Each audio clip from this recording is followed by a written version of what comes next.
একটা ঘর তখনই দাঁড়িয়ে থাকে যখন তার খুঁটিগুলো মজবুত হয়, কিন্তু যদি ঘরের ছাদ চুইয়ে পানি পড়ে আর দেওয়ালগুলো নড়ে বড় হয়ে যায়, তখন আপনি কি কেবল রঙের ওপর দোষ দেবেন নাকি গোড়াটা খুঁজবেন? আমাদের বাংলাদেশ আজ ঠিক এই জায়গায় দাঁড়িয়ে।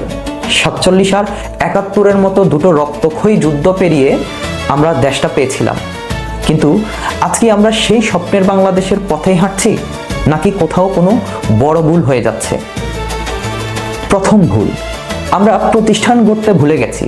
একটি গণতান্ত্রিক রাষ্ট্রে নির্বাচন কমিশন বা বিচার বিভাগ হওয়ার কথা ছিল বটবৃক্ষ, যার ছায়ায় সবাই নিরাপদ থাকবে। কিন্তু দুর্ভাগ্যবশত আমরা সেই চেয়ারগুলোতে প্রতিষ্ঠানকে না বসিয়ে ব্যক্তি আর দলকে বসিয়েছি। যখন আইন সবার জন্য সমান না হয়ে ব্যক্তির মেজাজ অনুযায়ী চলে, তখন রাষ্ট্রনীতির তার পথ হারায়। দ্বিতীয়ত, জনগণের সঙ্গে রাষ্ট্রের বিচ্ছেদ। রাজনীতি মানে হওয়ার কথা ছিল মানুষের কথা শোনা, কিন্তু গত কয়েক দশকে আমরা এমন এক রাজনীতি দেখেছি যেখানে ভোট বা জনমত গৌণ হয়ে গেছে। যখন শাসক আর শাসিতের মাঝে নির্বাচন নামের সেতুটা ভেঙে যায়, তখন রাষ্ট্র আর জনগণের থাকে না, সেটা তখন শাসকের ইচ্ছার প্রতিফলন হয়ে দাঁড়ায়। আরেকটি সবচেয়ে বড় ভুল হলো আমাদের বিভাজনের সংস্কৃতি।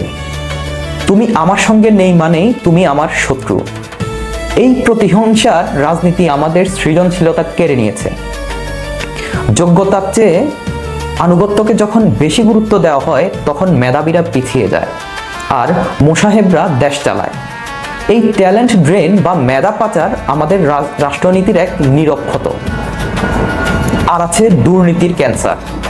উন্নয়নের বড় বড় প্রকল্পের আড়ালে যখন সাধারণ মানুষের হাড় ভাঙা খাটুনির টাকা পাচার হয়ে যায়, তখন সেই উন্নয়ন আসলে কার জন্য? রাষ্ট্রনীতি যখন সাধারণ মানুষের পকেটের কথা না ভেবে গুটিকত প্রভাবশালীর পকেট ভরার যন্ত্র হয়ে ওঠে, তখন সাধারণ মানুষের ক্ষোভ হওয়াটাই স্বাভাবিক। তাহলে এখন উপায় কি? দেওয়াল মেরামত নাকি পুরো সংস্কার? সমাধানটা আসলে সহজ কিন্তু কঠিন। আমাদের রাজনীতিতে আমির জায়গায় আমরাকে বসাতে হবে।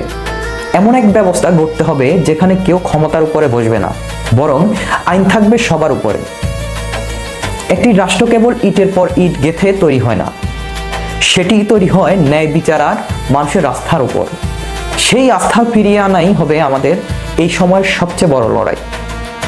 এখন আপনার কি মনে হয় আমাদের রাষ্ট্রনীতির এই ভুলের দায় কার বেশি, নেতার নাকি আমাদের নীরবতার?